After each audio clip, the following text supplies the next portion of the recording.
Doctor Babasaheb आंबेडकरांचा बौद्ध एकजुटीचा महामानव तथागत गौतम बुद्ध आणि भारतरत्न डॉक्टर बाबासाहेब आंबेडकरांना विनम्र भावे अभिवादन करू। केल्याशिवाय एकजुटीचा प्रहार, केल्याशिवाय एकजुटीचा प्रहार मुक्त होणार नाही महामोदी महाविहार। बुद्ध गयाचे राज्य आहे बिहार, बुद्ध गयाचे राज्य आहे बिहार, म्हणूनच एक दिवस मुक्त होईल महामोदी महाविहार। ज्यादा मत करो शोर, ज्यादा मत करो शोर, चलो महामोदी महाविहार की ओर। काट देंगे हम एक दिन बीटी एक्ट का दौर, काट देंगे हम एक दिन बीटी एक्ट का दौर,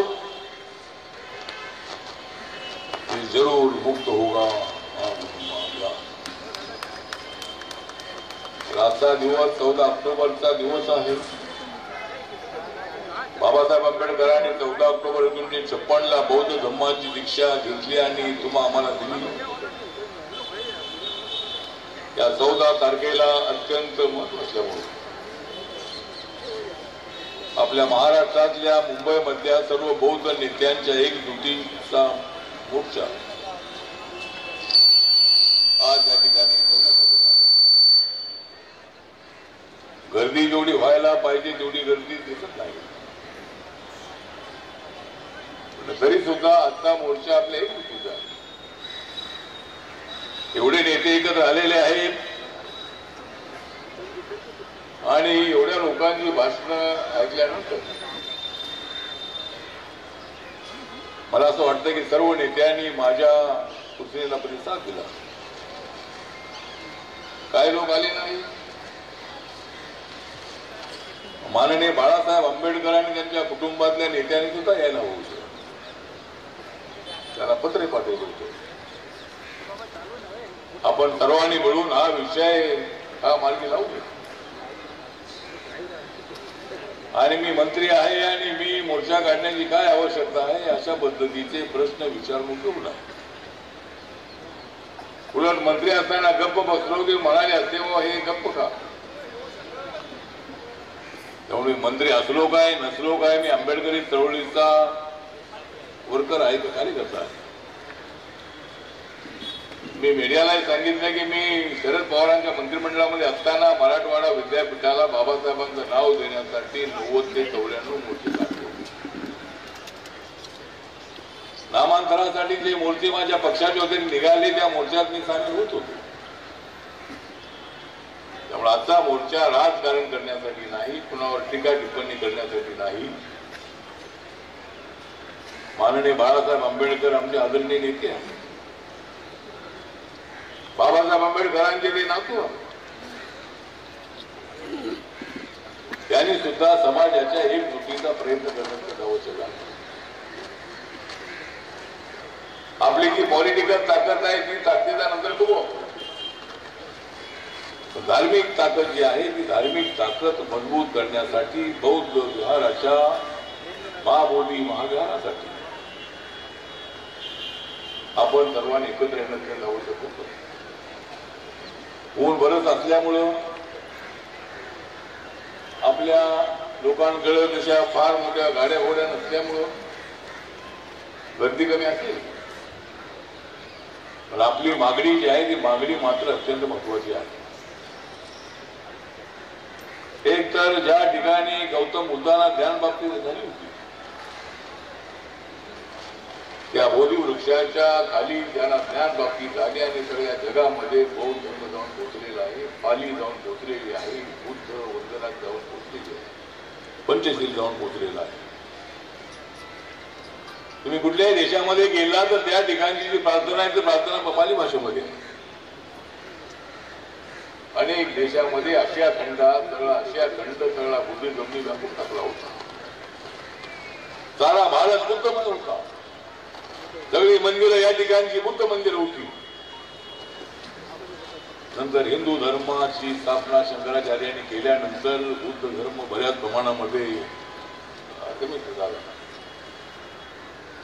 आणि हिंदू धर्म स्वीकारणाऱ्या लोकांची संख्या फार वाढली. ज्या ठिकाणी बुद्ध मंदिर होती त्या ठिकाणी हिंदू मंदिर आली.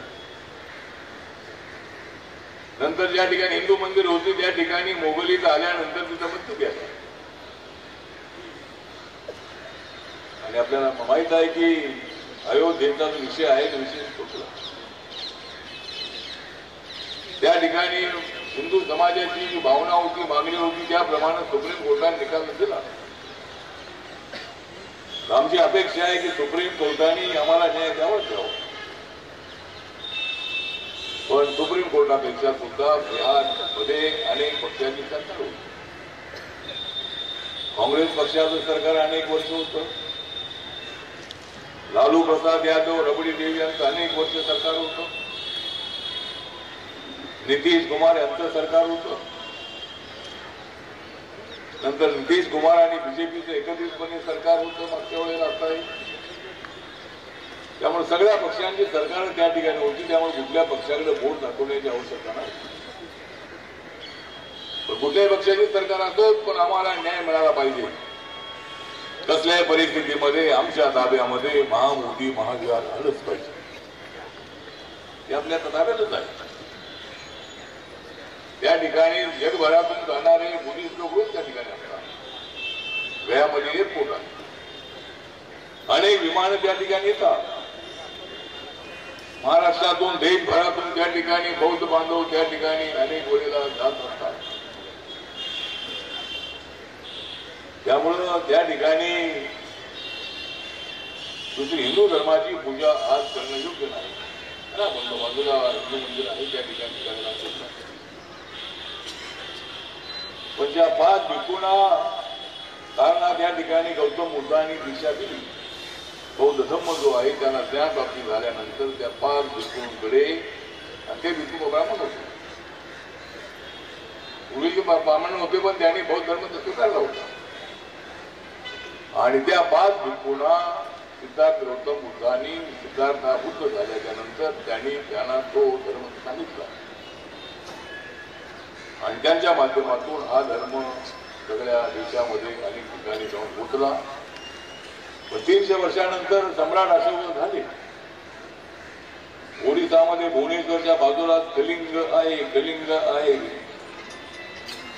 आणि त्या ठिकाणी सम्राट अशोकाने आपलं युद्ध जिंकल्यानंतर तिथं रक्ताच्या नद्या वाहत होत्या. मौताचा झाला होता. एवढा मोठा विजय त्यांना मिळाला.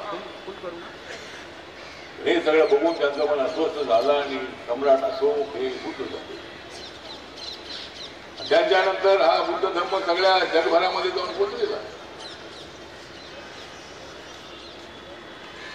आणि पूर्वी सम्राट अशोकाने मंदिर बांधलेलं आहे. नंतर 1891 साली जे अनागारी म्हणजे श्रीलंकेचे आहेत ते त्या ठिकाणी गेले आणि जे पडलेलं मंदिर आहे ते मंदिर दुरुस्त केलं. त्या ठिकाणी मंदिर बांधलं म्हणजे सगळं ठीकठाक केलं. त्या ठिकाणी बुद्ध मंदिर बसवलं. बोधी वृक्ष जो आहे तो बोधी वृक्षाची त्या ठिकाणी चांगल्या पद्धतीने देखभाल केली. आणि आपण बोध गयाला गेला असाल तर त्या ठिकाणी अजूनही बोधी वृक्ष आहे. मी मध्यंतरी अमेरिकेमध्ये होतो कॅलिफोर्नियामध्ये. त्या ठिकाणी झाडाची जी आयुष्य आहे